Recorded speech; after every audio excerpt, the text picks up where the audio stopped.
Right, hello everybody. Welcome to the Textiles Skills Centre Tea and Chat, and tonight we have Kathy Sexton with us, who's going to talk all about, well, I'll let you tell them what you're going to talk about, Kathy. It's about mindfulness and how you can use it, and Kathy will go more into detail about it.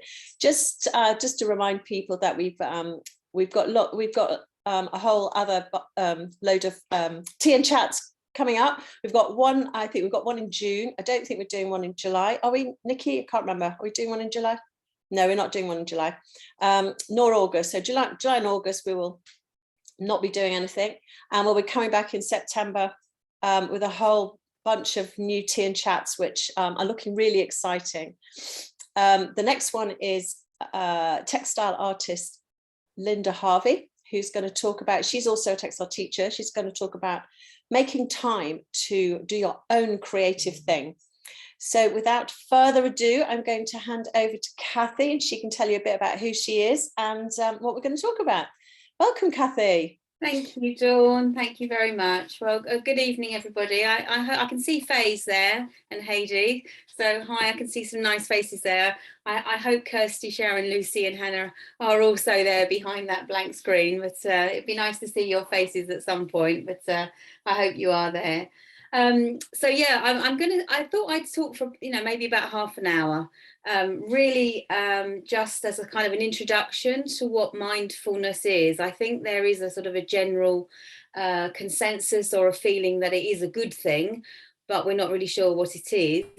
So I thought that might be a useful place to start. I also come from a teaching background, but I'm not D&T or textiles, but I am from an arts background, so that's my sort of teaching background. But I got really very involved in teaching sort of mindfulness and well-being sort of 5 or 6 years ago, which led me into teaching a kind of a resilience curriculum as well in school. So I kind of do a little bit in school and a little bit outside as well these days. So I'll talk for a little while. Just those of you that are there, have you got any experience of mindfulness? Faye, because I can see your face. Have you got any sort of experience of mindfulness before? Do you do anything that you would consider to be mindfulness?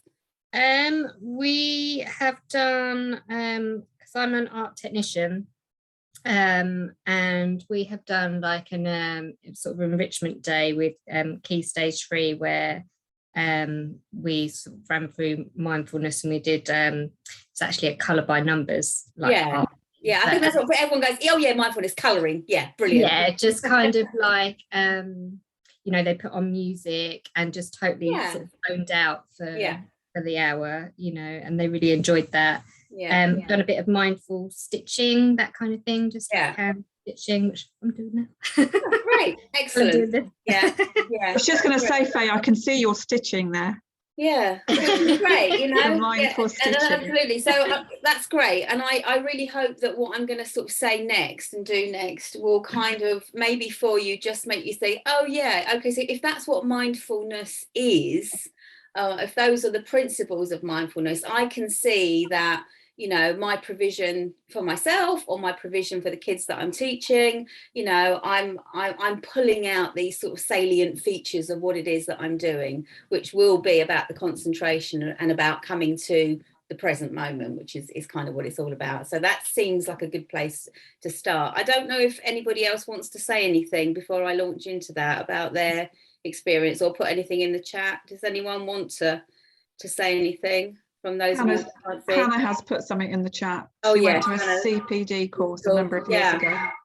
Okay, and some meditation. Yeah, that's great. So yeah, thanks, Hannah. I mean, mindfulness, you can do mindfulness meditation, and we will certainly have a very, very quick go at something today. But it doesn't have to be meditation. It absolutely doesn't have to be sort of sitting and breathing. It can be that, and the breathing's quite handy because we've always got our breath with us. But it can be lots of other things, such as crafting, such as, just anything that you take your attention to. So I'm going to start maybe just with kind of a definition. So I'm just going to pull this up on the screen. I've got a few like little slides that I think might be useful. And this is John Kabat-Zinn. I don't know if you know the name, but he's kind of considered to be the kind of godfather of modern mindfulness. It's based on Buddhist principles, but the lovely thing about mindfulness, for work in school, is it's non-secular. So that it's not really, it's not linked to any particular religion. It is just about a doing. One of the things that I find myself saying quite a lot now is that it's a verb. Mindfulness is a verb that is overused as a noun. So mindfulness is an approach. It's about a way of doing things.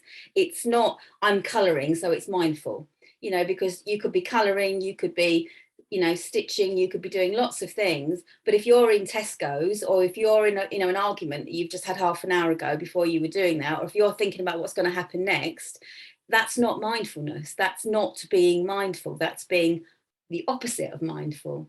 So mindfulness is, and this is absolutely the definition, is paying attention in a particular way. Now, that particular way could be stitching.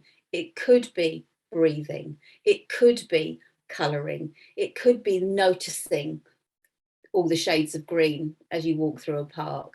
But it's the paying attention in a particular way, and this bit, on purpose.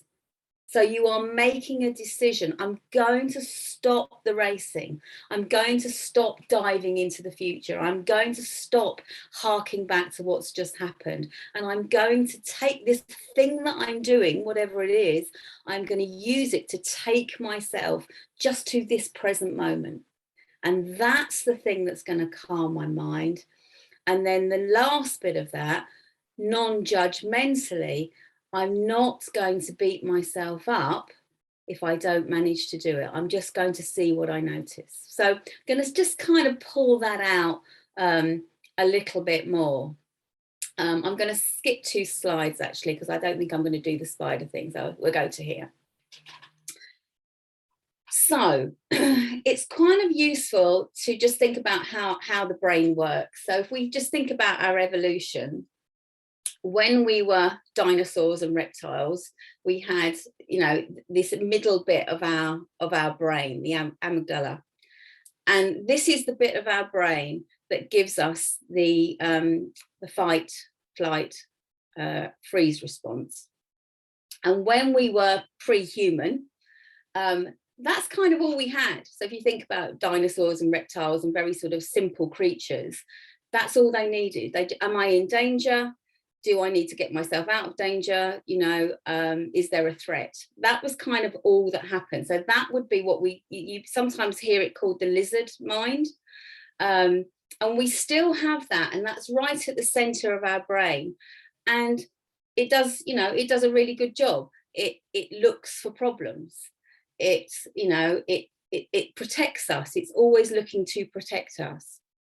And then as we developed over time, we kind of had this prefrontal cortex that starts to develop, which gives us all of our reasoning. That starts to give us language and all of those other things.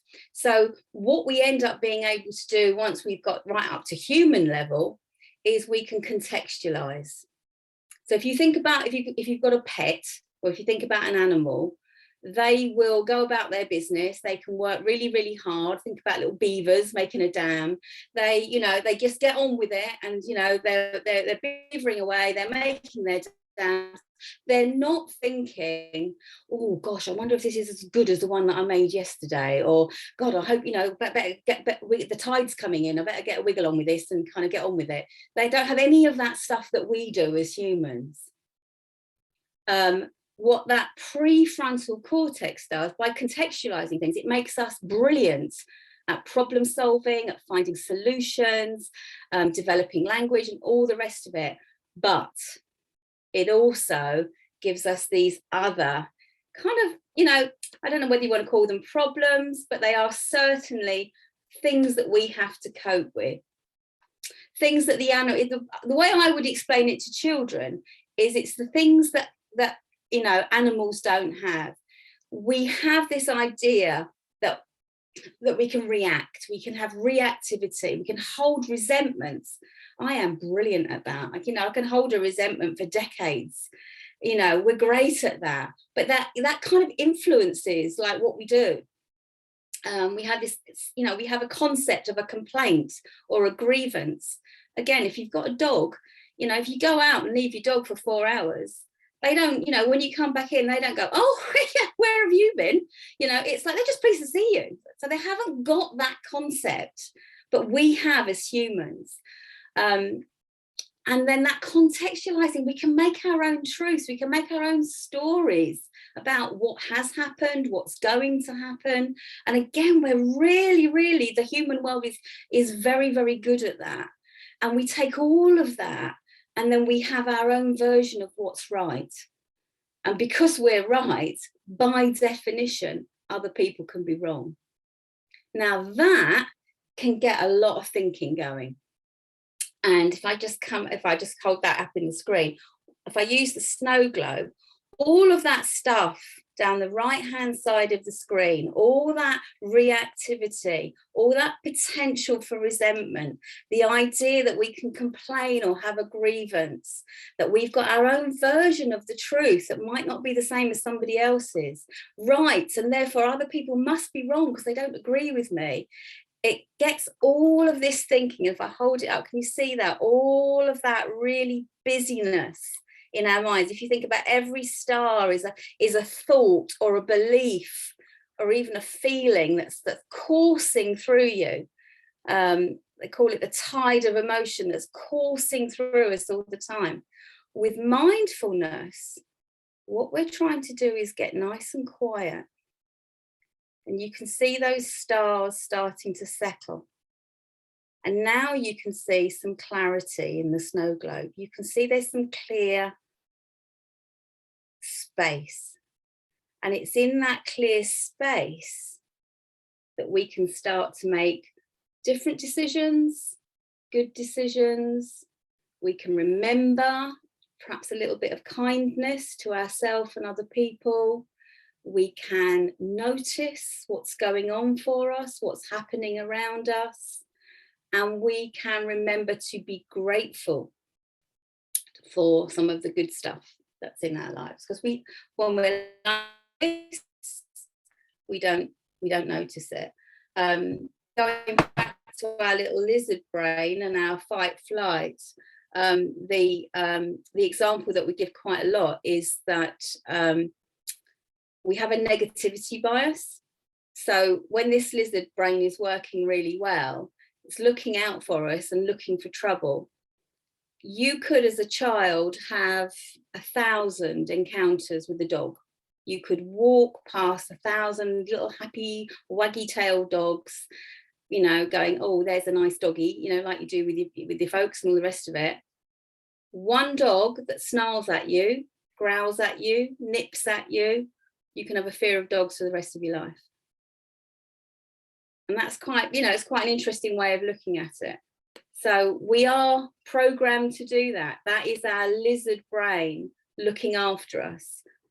Most of the time that can be great, but that kind of warning system that is built into everybody's mind, we can't do anything about it, it's a good thing really, just can make us overcautious, or it can spark a whole load of very, very difficult thinking with all the stuff that's down the right hand side of the screen at the moment. And we don't always know that we're even doing it. So let me come back to the screen here. So these are just a few thoughts here, really. We don't realise that thinking is going on all the time. This thinking is just a continual stream. And you might find, just particularly at this time of year, judgments, comments, plans, worries, getting kids through their assessments, all the rest of it, we don't even know what we're doing to ourselves half the time. So the stopping and the settling and the creating the space and starting to notice, oh, I'm having that thought a lot at the moment. oh, that thought is perhaps not serving me very well. Oh God, there I go again. That can be just in itself a very, very helpful thing to be able to do. Because if we're not noticing it, what's happening is as we're thinking all the time, we don't know. A lot of this is subconscious. We don't even know it's happening half the time. All we know is we're not feeling great. We might be feeling tense. We might be feeling anxious. We might be falling into patterns of things. I'm really stressed. I need to do this about it. You know, I need to have this confrontation with somebody. I need to have that extra glass of wine at night. I need to definitely eat more donuts, whatever it is. All of our coping mechanisms come in because we've forgotten, we haven't noticed the thinking that's going on. What we're noticing is the feeling. So noticing is incredibly powerful, because if we can start to develop a practice of noticing the thinking that's going on in our minds, it's a pause. It might not be a break, it's not a magic wand, but for me, I've absolutely found that I'm catching myself. I'm catching myself much, much earlier when I'm falling into that kind of runaway train of thinking. A few little statistics that I think are interesting, you know, 60,000 thoughts a day, and 95% of them are the same ones we had yesterday. So again, you know, if you think about it, if some of that thinking is like the really big stuff, I'm not good enough, I'm not heard, I don't know, I should be better, I should be kinder, I should be this, I should be that, they should, I should, what if, you know, all of that thinking, a lot of it's under the surface. We don't know. They give us our sense of who we are, our values. If we don't even know we're having them, you know, that's quite a grip that all of that thinking can have on our emotional state. And it's often referred to, that bottom bullet point, it's, you know, I'm not going to read it all out, but it's often referred to as we kind of create our own home movie. You know, we've got what actually is, if we notice, but actually what happens is we take a few bits of what is and then we string it together with a whole load of other stories about what should and what if and what, you know, what they should, I should do, etc., etc. And that becomes a great big runaway train of a movie of like what we think is actually going in. So pause, stop, let those thoughts settle, creating some space, and then the noticing, okay, what's actually happening for me right now at the moment. That is for me, has been a really wonderful way to start to to manage myself, my thoughts, my feelings, my emotions. And there isn't just one way of doing it. There isn't one way of doing it. It's about for me, that's why I like to do this. Once you understand the basics of it, then you can make your decisions about, okay, what's going to work for me? Because what will work for me may not be right for you. And what works for you might not be right for, you know, a partner or the kids that you want to work with or whoever it is. So I kind of said this already, but I think it's quite nice to see it up on the screen like this. So the basics of mindfulness, the number one is that awareness. We're nurturing awareness. We are practicing like you would practice any other thing, you know, any other skill. We are practicing that skill of awareness, actually noticing what's going on, not having an assumption of what we think is going on or what we are assuming is going to happen next, but actually stopping and saying, what is going on for me right now? Example, if you're late, you're driving and you've got an appointment and you're going to be late. You can see the traffic's bad, I'm going to be late. You know, what we tend to do is like attach straight on to that with a whole load of other kind of narratives. I'm going to be late, I'm going to get into trouble, or, you know, somebody else is going to have to, you know, step in for me, I'm going to cause other people problems, that's going to go wrong, you know, off we go.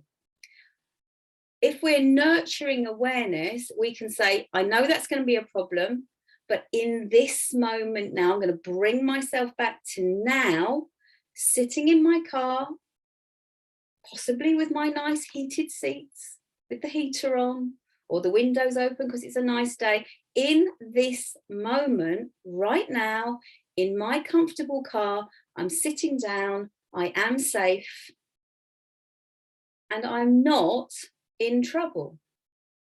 Yes, when I arrive at my destination, because I'm late, there are going to be consequences. But I cannot get hung up on that. I cannot run away with the future. I can pull myself back to now, in my car. I'm safe, I'm comfortable, I'm okay. And therefore, that will be my feeling. My feeling will be, I'm okay now.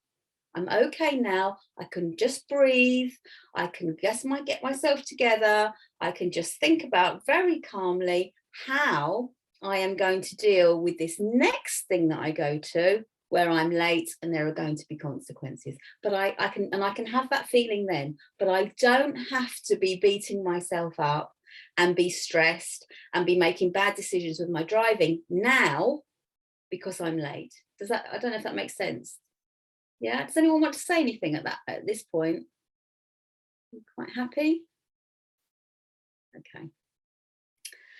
So then the second part, which, and I suppose that takes us to the third part. What I've said there is 1 and 3 is keeping us in the present moment, not letting ourselves drift to what's going to happen or what has happened before, because that gets into the what if thinking, or they should have, I should have, I wish that, you know, all of that stuff is where we start adding layers of narrative into whatever's going on for us. What we do with the mindfulness is we draw our attention into whatever we are doing in this moment, breathing, stitching, whatever it's going to be, and we are not judging, because we're great at that.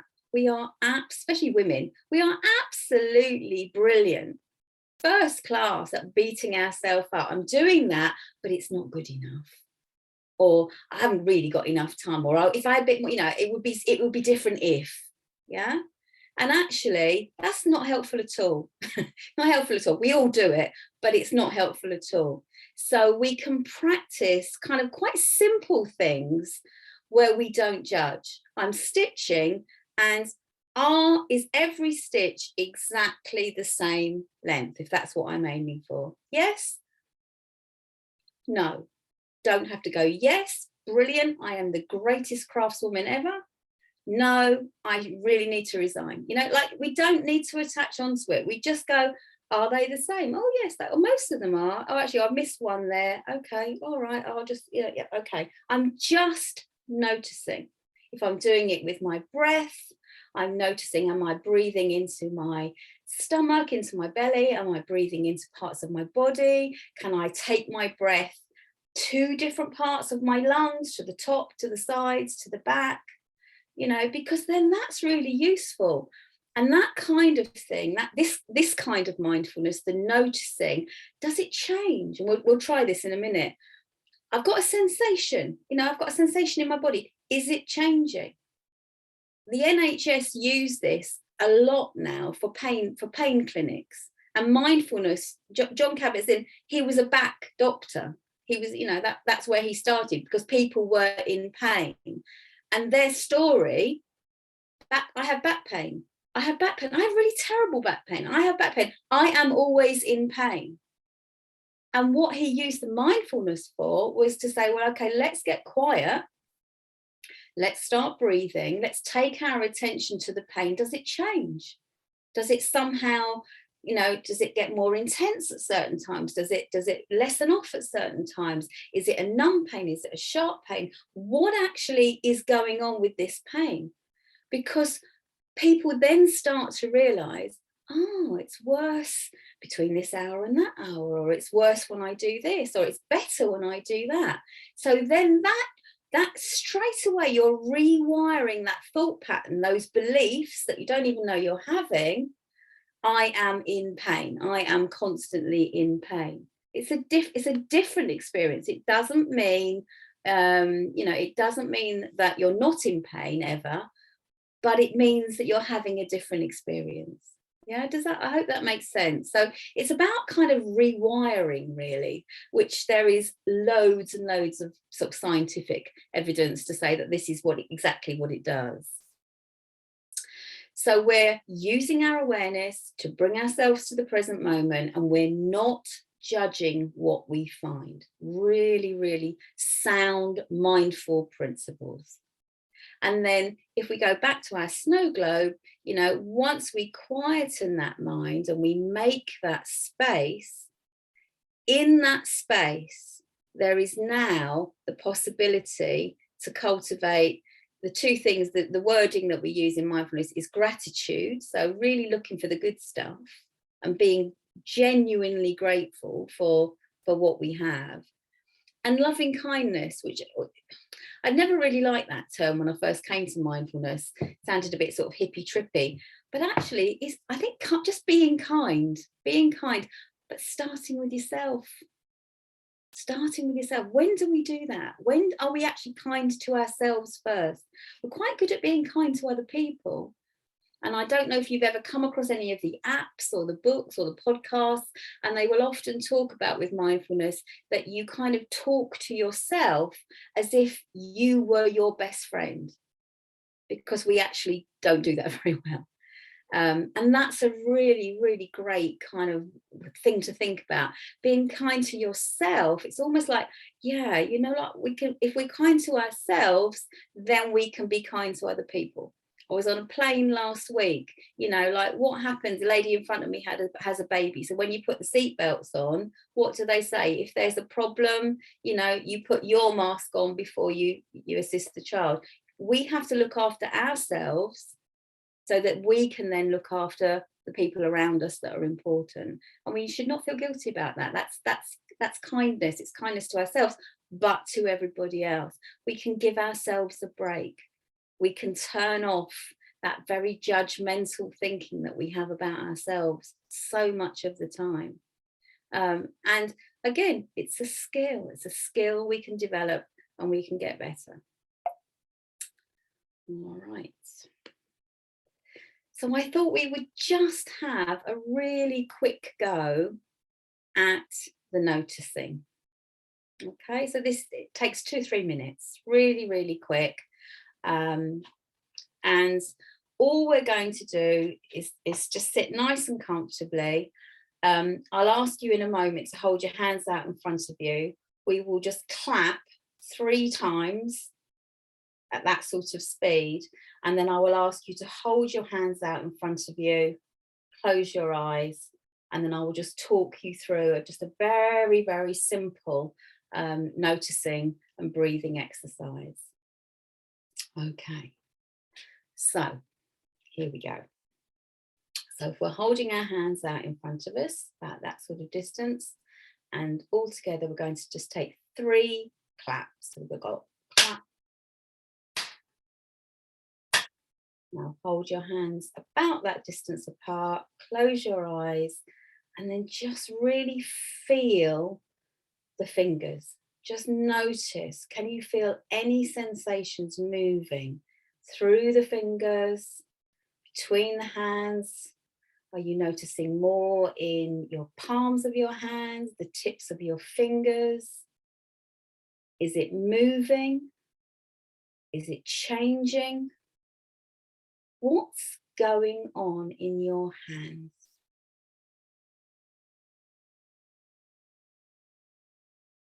And just take your attention just to your right thumb, just to your right thumb. What can you feel there? Is there any sensation? Is there a sense of pulsing or tingling? And now move that attention to the little finger of your left hand. Is that different? Is it lighter, heavier? Is it the same? What's going on there? Now, just as you consider the whole of your hands and your fingers, are you breathing? Really now, as you hold the hands there, just feeling the ends of that moving sensation, think about the breath coming in through the nose and out through the mouth. Think of it like a circle, in through the nose, through the top of the head, the back of the head, and out through the mouth. A smooth, regular, circular breath. And keep that breath going as you gently move your hands down into your lap or wherever is comfortable, but keep visualizing that breath in through the nose, across the top of the head, the back of the head, and out through the mouth. And next inhalation, bringing the breath in and just taking the breath to your shoulders, just feeling your shoulders. What sensations are there in your shoulders? Do you need to move or adjust your shoulders in any way? Are you still breathing? If you can, increase the inhale and increase the exhale, using the breath to spotlight the attention on your shoulders. You're taking the next breath right down into the belly, really deep down into the belly. If you can, let the belly rise, feeling the breath, feel the belly, and still exhaling through the mouth. Still circular, nourishing breath, just relaxing, noticing. What can you feel? Now, just finally take your attention to your right foot. Notice any contact, possibly with the floor, the inside of your slippers. Have you got bare feet? A sock? Shoe? What does it feel like? What are the tops? What can you feel on the tops of the feet? What about the back of your heel? Just move your attention around your feet, noticing any difference.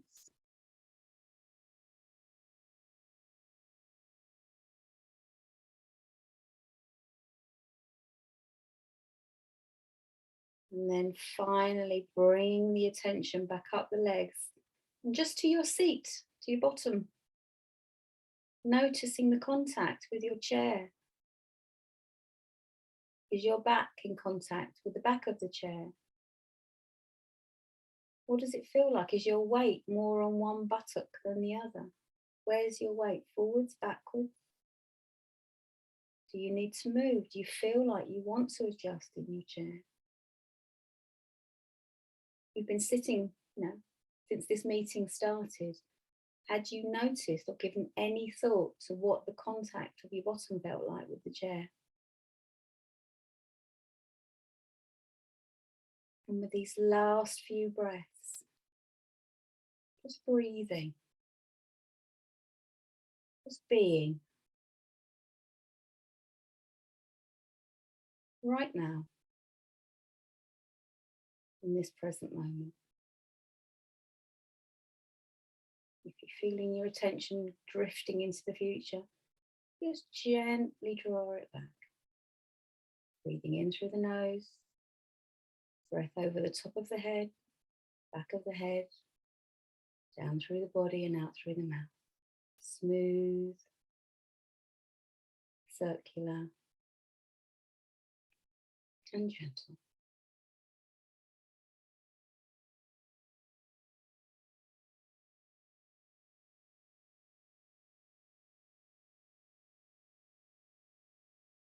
Now gently coming out of this practice, take a couple of just deep breaths.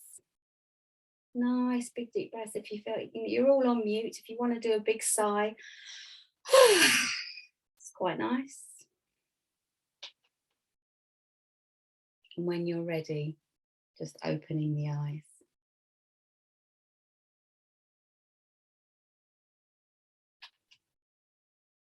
Okay, thank you for doing that. Would anyone like to say anything about that experience? Did anyone? With a mindful meditation, you generally do talk about it afterwards. You generally just feed back a little bit. Would anyone like to say anything? I do a lot of mindfulness meditation. I really enjoy them. Although I must admit, doing it online was something I've never tried before, and I teach it as well to students. Right. How did you find it online? It's a bit. I'm more easily distracted, I think, because I don't know if it's the glare from the screen, but I was more easily distracted. Yeah. That just doing it, listening to my audio, because I follow calm when I do mine. Yes. Yeah, and I think there's so many lovely apps about, Rachel, aren't there, with things to do, but I think it, for me, it's just useful to know why you're doing something, so yeah, thank you for that. Okay, would anyone else like to say anything before? I'm not going to say too much more. Would anyone else like to add anything to what Rachel said? Yeah, I love a bit of breathing. That relaxed me. I've had a very stressful day. Yeah. I mean, it's such a simple thing, isn't it? It's not rocket science, but actually most of us breathe just using the top little bit of our lungs, and just visualizing using the whole of the lung, using all of the breath. I think when I sort of work with kids, I'm in an infant school on Thursday, and I get them to do it down into their bellies. Belly breaths, because it just grounds you, doesn't it? It just takes you down, and it's just a simple thing that you can do. 3 good breaths and a good sort of really can do a lot of good. Lion's breath with the kids. My yes kids love lion's breath. Yeah, get those tongues out, go crazy. Great. Yeah, and it's great because we hold it all up here, and when we're tense, we hold the tension all up in our shoulders. We just breathe up here, and anything that makes us go, and you can naturally doing it too. Yeah. You just need to do a couple before you walk into year 9, usually, don't you? Yeah. Okay, so I'm not going to say an awful lot more, because I'm not trying to preach, but I just think, for me, once I kind of understood the basic principles, I could then look at all the things that are out there. There is so much out there that you can pick up online, audios, and like, say, mindful colouring books and all the rest of it. But if we know why we're doing it, then I think that's that's a good thing. So I think all I'd want to say really in terms of the meditation is kind of to reiterate really this idea that if we think about this spectrum of time, dipping into the future is where we're very programmed to go. Especially as teachers, we're always thinking about what's the next thing, what else have I got to do, what's going to happen, and troubleshooting. And the end of that line is huge anxiety, so if we're tipping that way most of our day, we are going to be taking ourselves towards anxiety. So anything that we can do that brings us back to the center is going to be very helpful. Similarly, some people do have a tendency to hark back to the past, what has happened. And the end of that line is depression, where you don't let go of stuff, and that's the resentments, isn't it? And and again, that's not a great place to be either. Our mind wants to be here or here. It wants to be busy. It wants to be doing this all the time. It doesn't want to be in the middle. It's almost impossible to live your life. Yeah, it's normal, absolutely. It to live your life totally in the present moment all the time. But what you can do is you can develop it as a skill, and you can notice when you go forwards into the future, and you can go, oh, and back again. Or you can notice, oh, I'm not letting go of what's happened in the past. I need to come back again, you know. And you can just gently, without judgment, oh, I'm such a terrible person, I'm doing this, you can just gently bring yourself back. And the thing we use, you know, a lot of the time is the breathing, but it, you know, it could be something else. Just the last thing really, to do that, the image that we use, you know, a lot in mindful teaching is this idea that thoughts are like clouds. Oh, mindful stitching. I said, Rachel, I've just seen you've done that. Absolutely. And we were talking about stitching earlier on. But the thing that, you know, so the metaphor, I suppose, is, you know, with your thoughts are being like clouds, that I like to teach it that the sky is like our well-being. You know, that is innate in us. We're born with that. That is our true nature, to be well, to have well-being. Yeah. And what happens is life and all of that thinking, all of the things that happen to us is just like the thoughts are like clouds.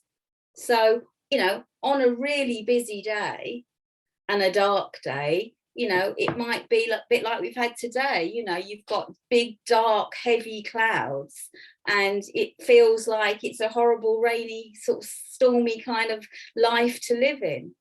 But the reality is those clouds can move.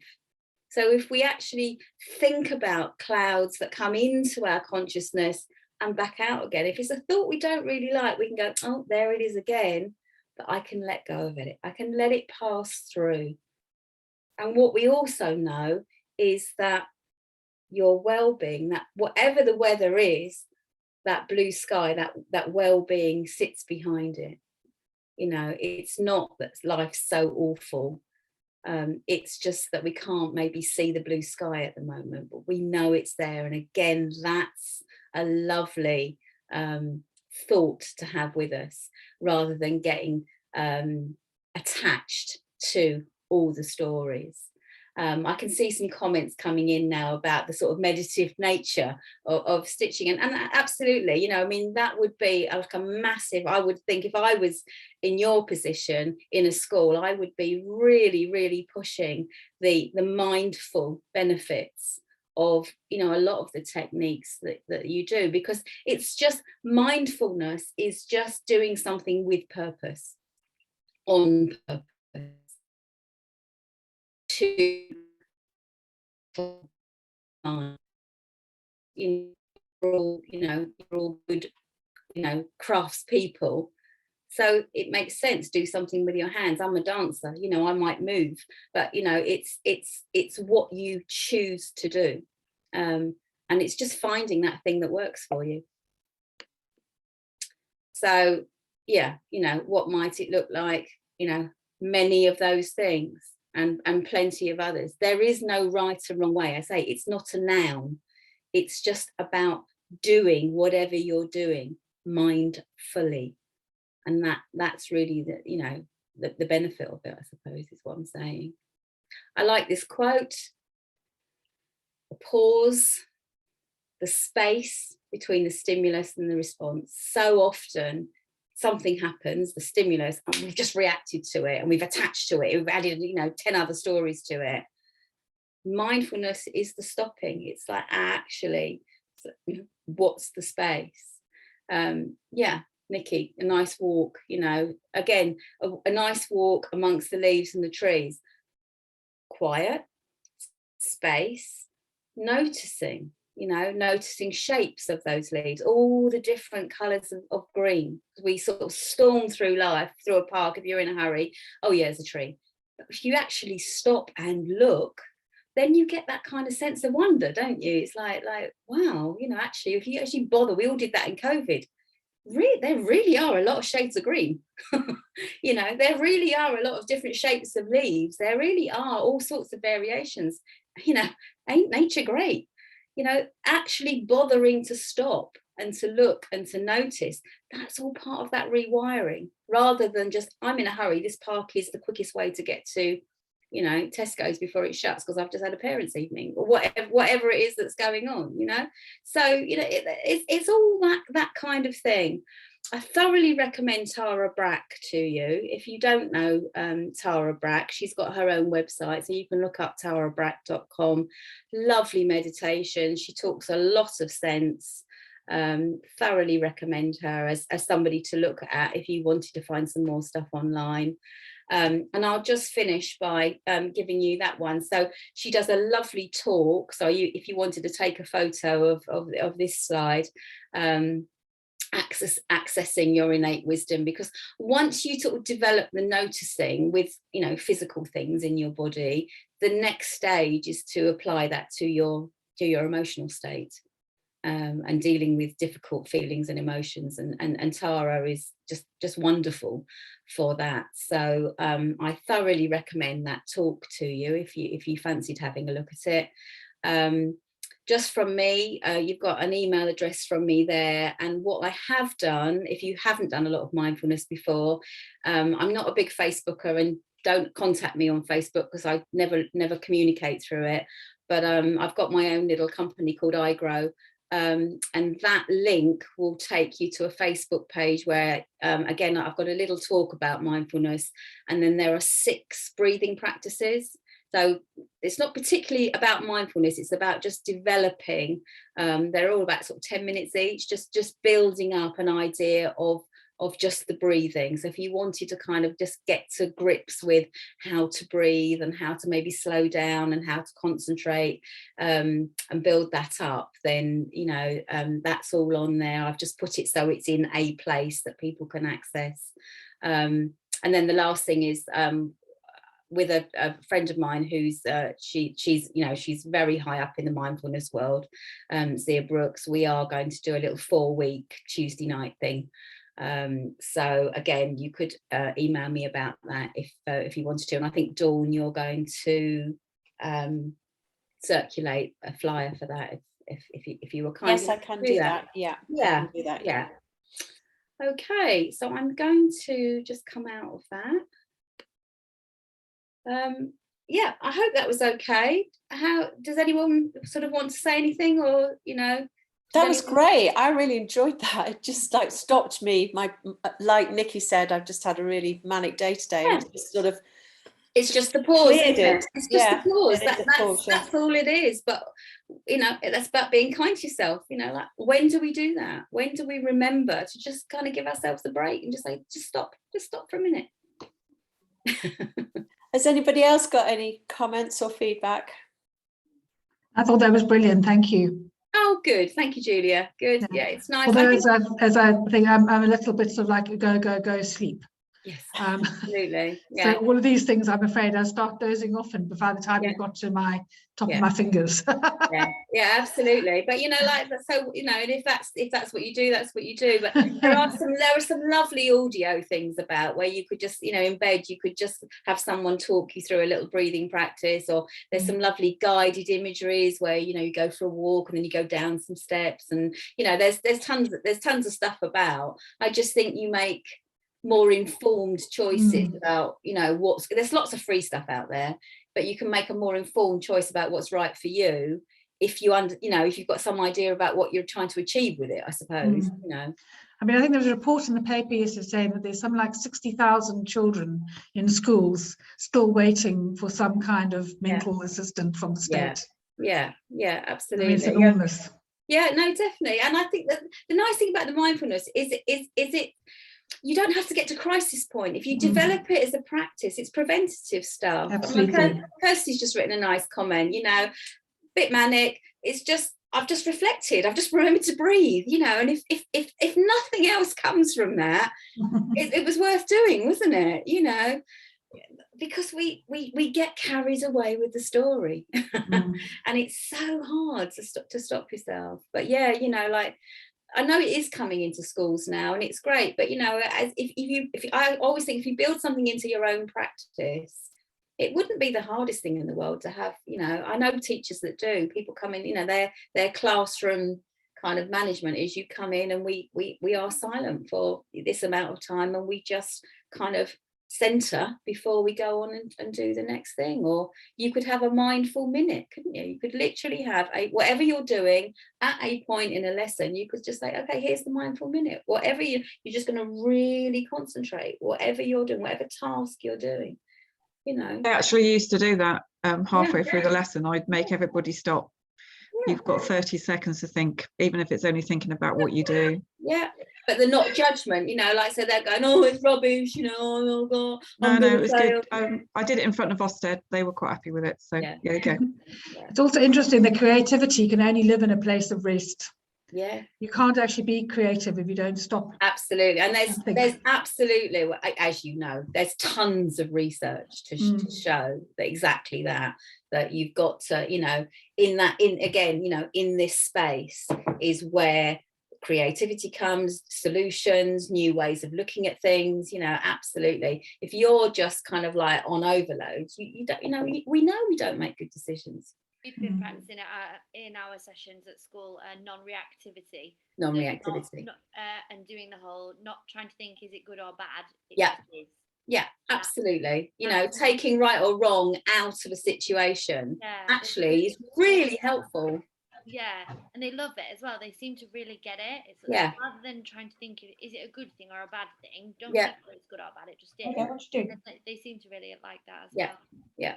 Because we're so programmed into this is right, this is wrong. You know, I'll put that on social media. I'm doing this, so I'm fantastic. You know, no, actually, you know, sometimes there isn't a right or wrong. It doesn't have to be right or wrong. It's just like, this is what, you know, is going on for me, but it might be different to you. Yeah. Builds tolerance, builds, you know. Resilience. Yeah. Okay, I think that's probably kind of everything that I've got to say. Thank you for sticking with it and for joining. Thank you so much, Kathy. I think it's really useful. I think everybody should be doing it. I really do. Just a big thank you to you for coming along and doing that. We've recorded this, so if anybody else wants to, if you want to see it again, or if you know anybody else who might want to watch it, we're going to put it up on YouTube, which will happen this week at some point. So it'll be up there for you to practice your mindfulness moment, and any tips that Kathy's given us. Does anybody else want to say anything, girls? Got anything to say? I know the next one is on the 21st of June, Tuesday the 21st. This time it's at 7:30, half an hour earlier, and that one is Linda Harvey, and she's talking about her own practice and making time to do her own creativity outside of teaching. So that's it from me.